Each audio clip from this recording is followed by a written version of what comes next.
turn our attention to another trial that we're covering, this one in Massachusetts. Christine Ricci says that she, too, was defending herself when she also killed her husband, Michael. She claims that he attacked her and that she was fearing for her life. Prosecutors disagree, saying there's no evidence that Ricci's life was in danger. Yeah, we'll bring you the opening statements in this trial in just a moment, but let's get you caught up on this case. Here's a look back at the case against Ricci. 49-year-old Christine Ricci is accused of murdering her husband on January 28, 2021. She allegedly stabbed 51-year-old Michael Ricci with a kitchen knife. He was a Boston firefighter for 23 years. They shared 3 children, and it was their 16-year-old who called 911 to report the stabbing. Local station WBZ was at Ricci's arraignment, which made headlines when she fainted in court. Your Honor, Ms. Ricci is having a medical emergency. Come on. All rise. Court's in recess. Ricci has pled not guilty. She told police Michael was experiencing a manic episode. She was afraid and grabbed a 5-inch knife to scare him, but she says he lunged at her and the knife went into his chest. Prosecutors say no records exist to support claims of Michael being manic. He had 2 stab wounds, one to the left side of his chest and the other in the back shoulder. Neighbors were surprised to hear of the circumstances around Michael's death. Here is WBZ. Anybody around here will tell you they were in total disbelief that this could happen. I don't know what happened. I just have no idea if there was history or I don't have a clue. There is evidence that suggests the couple's marriage was in trouble. Their children reportedly told investigators their parents had volatile arguments. Ricci's defense says there's more to the case than what the prosecution is alleging, and Michael's death is the tragic outcome that resulted from a domestic confrontation. All right, that sets the table now. Let's get into the courtroom. The opening statements. This is earlier today. We sort of backshifted it because we were watching the Black Swan murder trial. But let's start with the prosecution's open. The prosecutor delivering that open, Shannon Buckingham. Good morning, ladies and gentlemen. It's been a few days for some, so I just wanted to begin by reintroducing ourselves to you. My name is Shannon Buckingham. With me throughout the course of this trial is Jeremy Kuzman and Jason Haran, and we represent the Commonwealth in this case. In this case, you're going to hear about Christine and Michael Ricci. The Riccis lived in Marshfield. They have 3 kids. Angel is the oldest, and Angel is not Michael's biological child, but you'll hear from Angel that Michael was his dad. The middle son is Michael Jr., and the youngest child is Sophia. And you will hear from them during the course of this trial. You're going to hear about Michael. Michael grew up in Hyde Park. Michael was a military vet. He spent 22 plus years with the Boston Fire Department. You're going to hear about the defendant, Christine Ricci. She was, for all intents and purposes, a stay-at-home mom, but she also taught Zumba, and around the time of this incident, she was taking classes at Quincy College. The Ricci family was a seemingly happy suburban household. But, ladies and gentlemen, we never know what happens behind closed doors inside a household, do we? You'll hear throughout the course of this trial from people inside the house and outside the house about how the Ricci household changed over the course of time, how the defendant changed, how Michael changed. You hear about the major turning point in their marriage that occurred in the fall of 2018. Michael had an affair. It was a brief affair, but it was an affair with another woman, and the defendant knew or found out about it. For a short period of time, the decision was made that Michael was going to leave the marriage, possibly leave the household, but quickly the decision was made for them to stay together and work on their family and stay together as a family. Michael messed up, But from the time that he told the defendant about the affair, he did everything he could to try to make things right and keep his family together. He worked on himself, he went to AA, he worked on his relationship with his children and his wife. He did everything his wife asked him to do.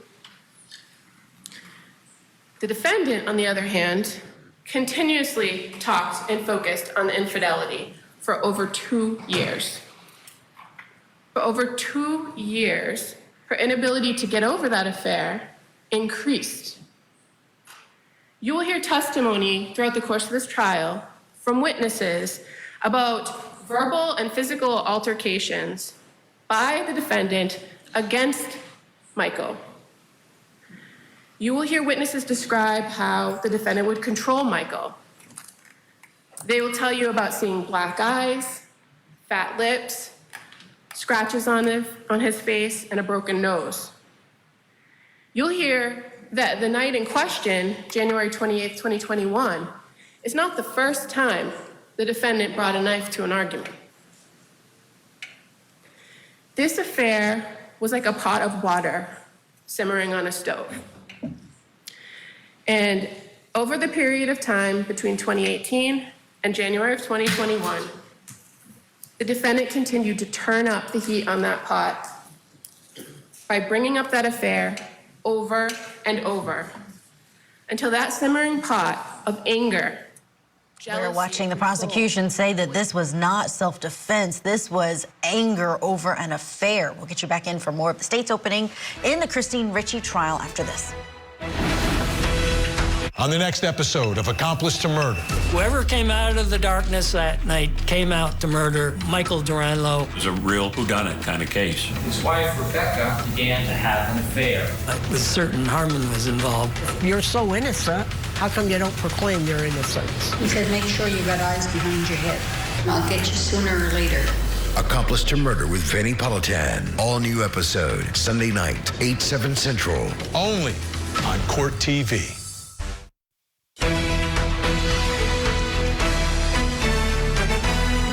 Welcome back to Court TV Live. We are covering multiple trials across the country today. The Black Swan murder trial happening in Manatee County, Florida. They're on a lunch break right now in that case against Ashley Benefield. So we're turning our attention to the wife stabs husband murder trial where the defendant is Christine Ricci. And her husband was a veteran Boston firefighter, Michael Ricci. He was killed at his home January 28th, 2021.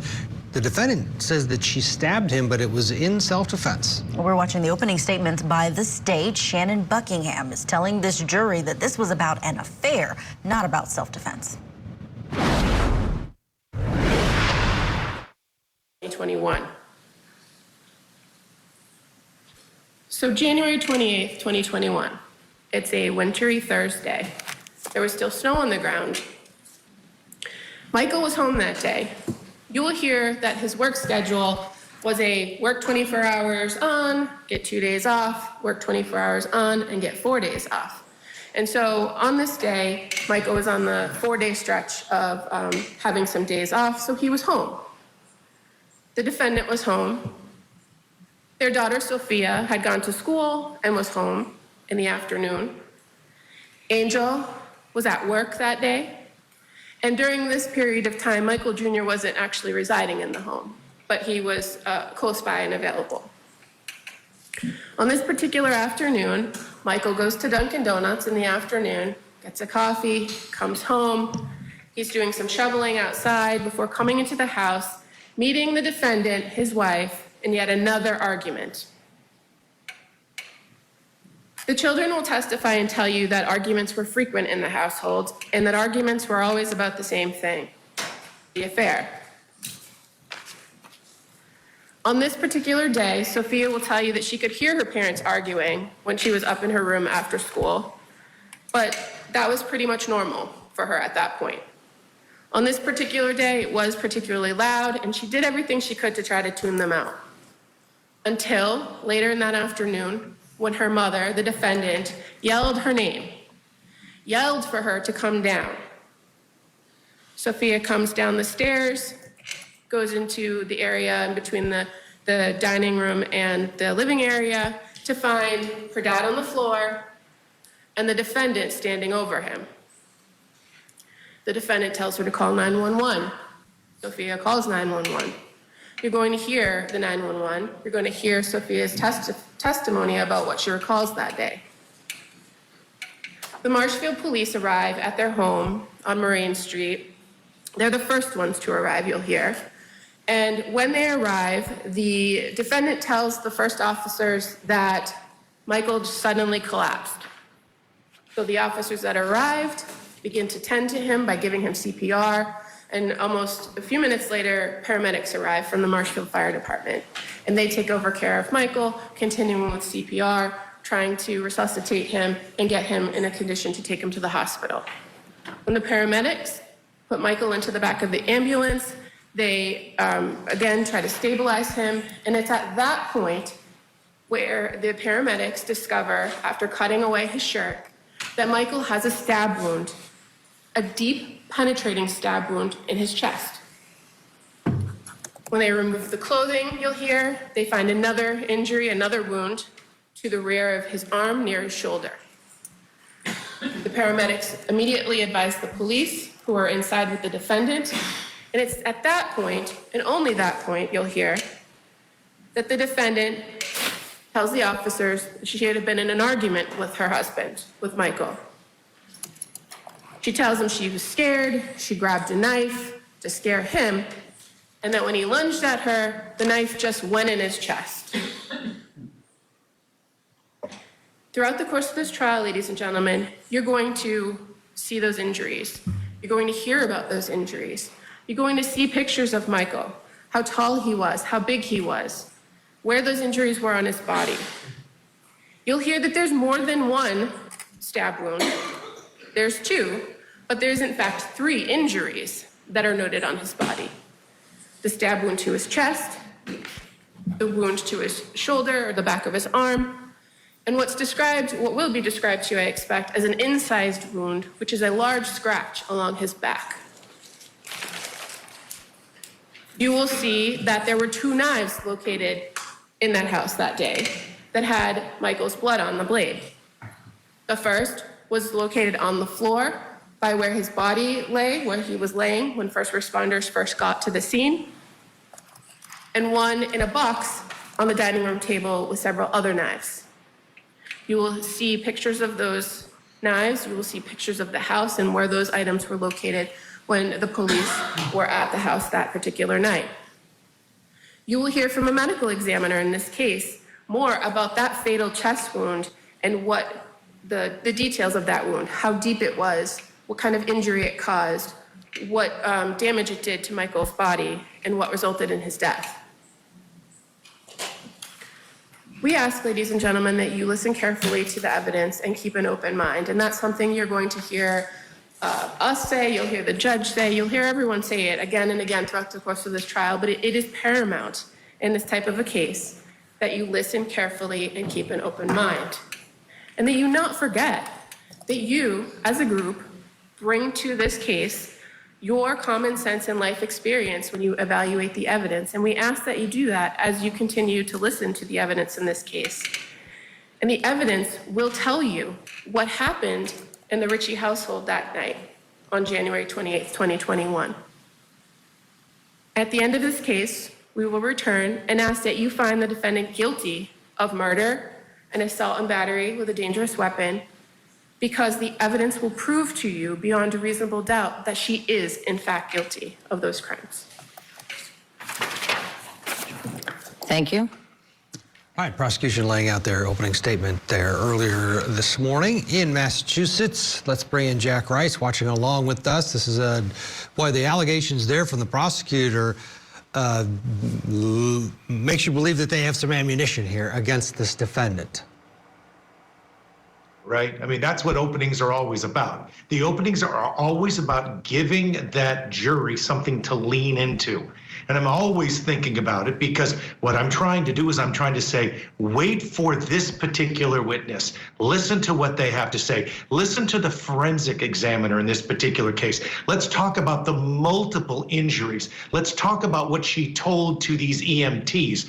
They're going to tell you something about how she behaved, what she said, how she flipped her story. All of these are things that this jury is already starting to think about, and there hasn't been one singular piece of evidence that's been presented yet. That's important.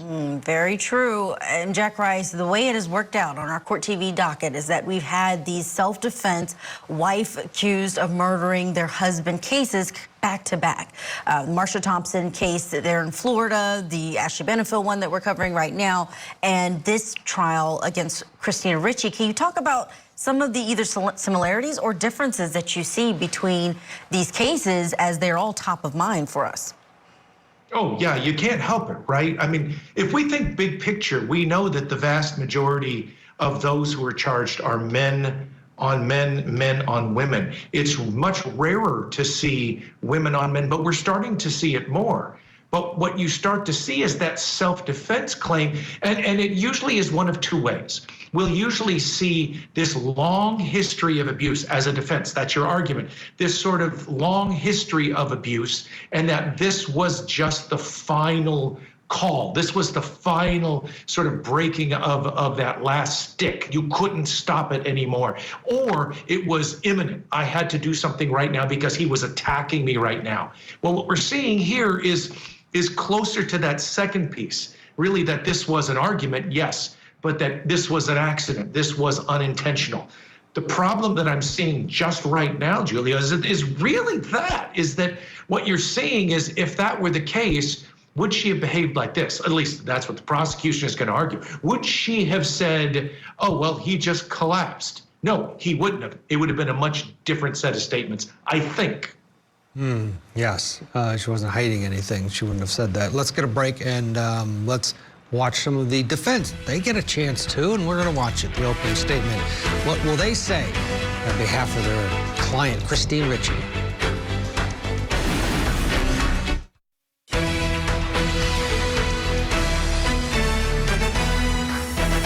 Day one in another live trial we're covering here on Court TV. This one out of Massachusetts. The defendant is Christine Ricci. She's charged with murder, assault, and battery with a dangerous weapon in the death of her firefighter husband, Michael, who, according to first responders, was found stabbed in the heart and on the back of his left shoulder.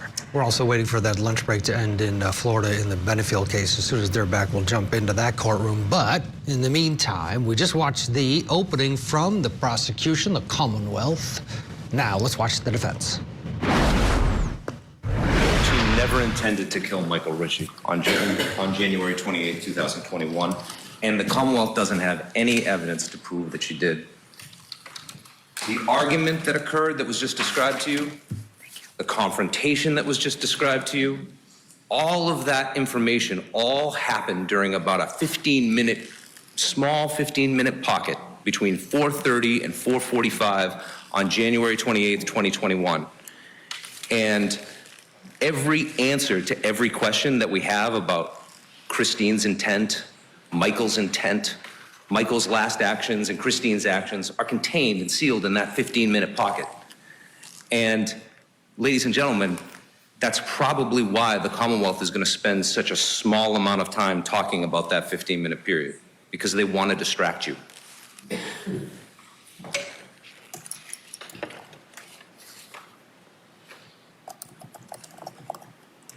Christine's words are really the only evidence that we have of what occurred during that 15-minute pocket.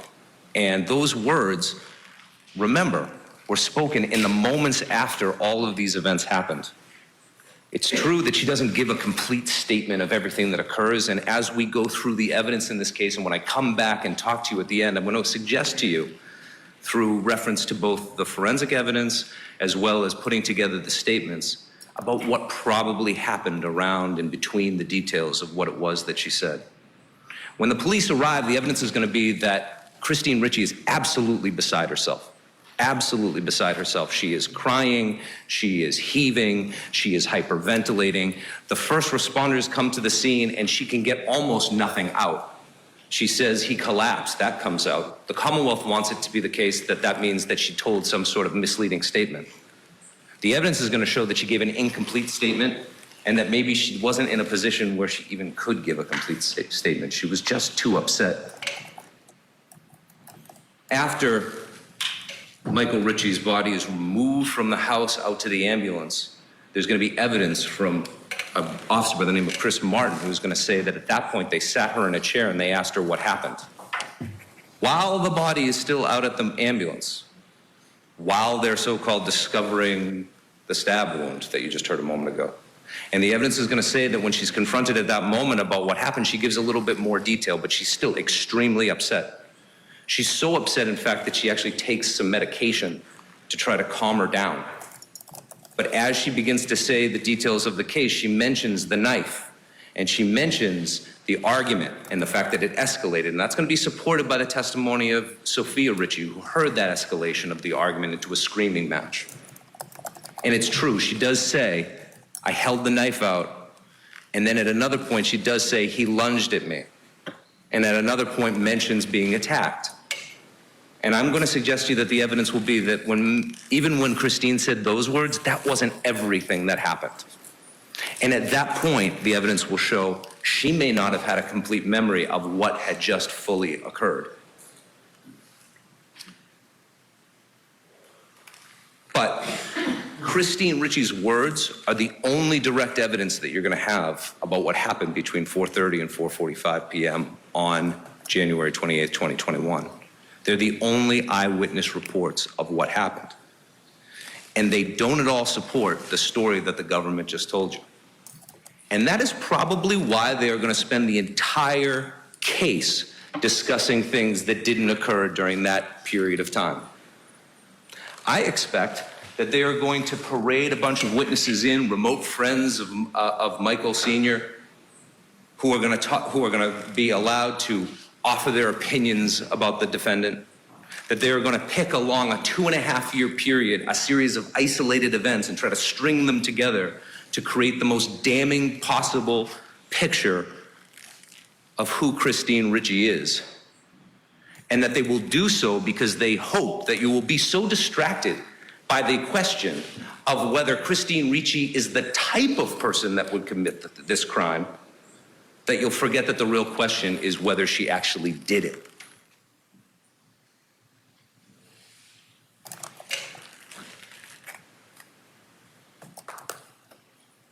As I say, at the end of this case, we will hear forensic evidence. We will come back and we will tell you a little bit more about what happened in January 28, 2021 in the absolutely critical 15-minute period.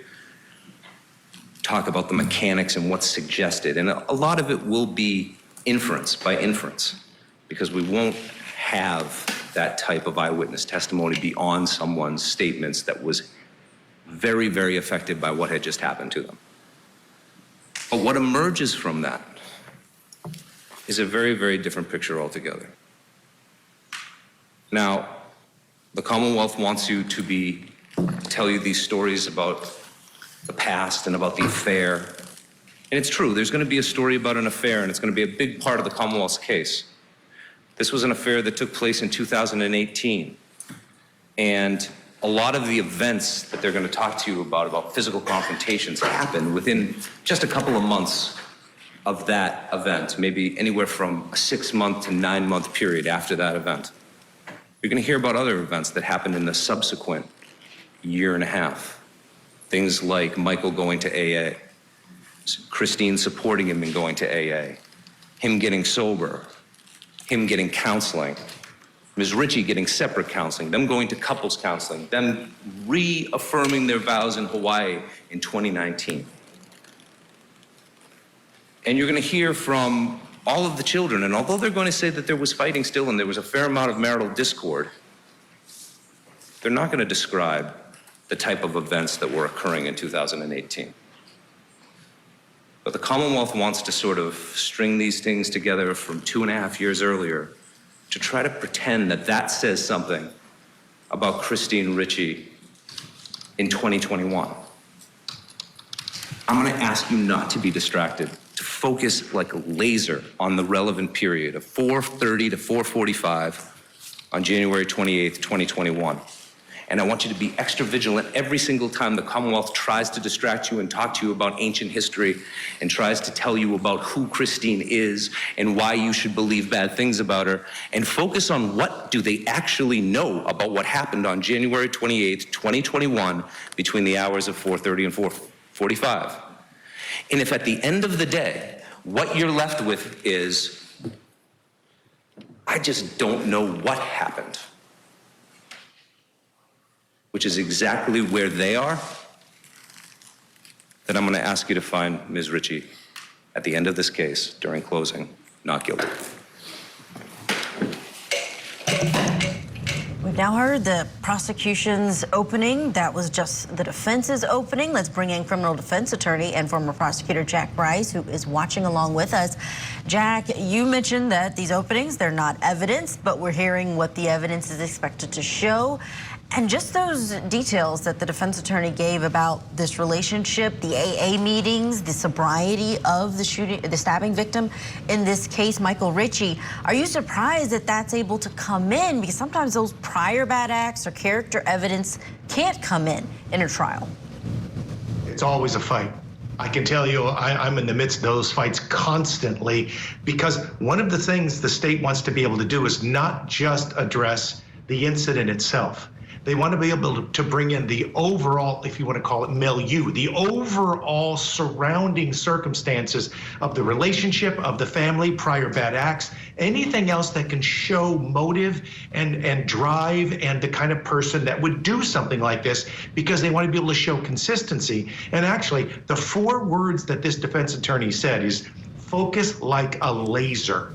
What he's trying to do is he's trying to be able to get this jury to say, ignore everything else because it's extraneous. Ignore everything else because there was discord. Yes, he did cheat on her. Yes, she was upset about it. Yes, they did go to counseling. All of that's true, but none of it's relevant because it actually doesn't determine whether or not she intended or wanted to kill him. The only question is what happened between 4:30 and 4:45. So what I want you to do is to look at it myopically. The benefit from a defense perspective is it narrows the evidence that they will use to balance. They're always going to try to determine what happened, how it happened, whether the state proved their case. And what the defense wants to do is narrow it down as much as possible to say, in this 15 minutes, this is all you should look at. Now, of course, the jury doesn't have to do that. And they may or they may not. That's the trick, and sometimes that's the skill set that good trial lawyers have to have, because they take a piece of evidence, sometimes extraneous, and say, ladies and gentlemen, this is relevant. This is important. You have to be able to look at this and put it in the broader context as you look at what happened between 4:30 and 4:45. Mm-hmm. Yeah, I liked his open because he did, and I love when an attorney challenges the jury and I say, I need you to be focused. I need you, watch out, because they're going to try to distract you, and it gives the jury, well, okay, Ted, it's such a great point, because do you know what it really also does? What it does is it's almost like, as a defense attorney, you kind of want to lean into the jury and say, we got this, you and me. You know what I'm saying? We're together, you and I, we're going to work through this, and I'm going to be as transparent as I can because I want you to see everything. But you know what? Together, you and I, we're going to find the right answer. If you could pull them into your camp, you're going to step into their camp, and together you find the truth. That is a beautiful place to be if you're the defense. Trust me, the prosecutor wants to be able to do the same thing. Let's just see how good both sides are. That lingering question that the defense gave this jury is, if they don't know what happened and you don't know what happened, the answer is not guilty.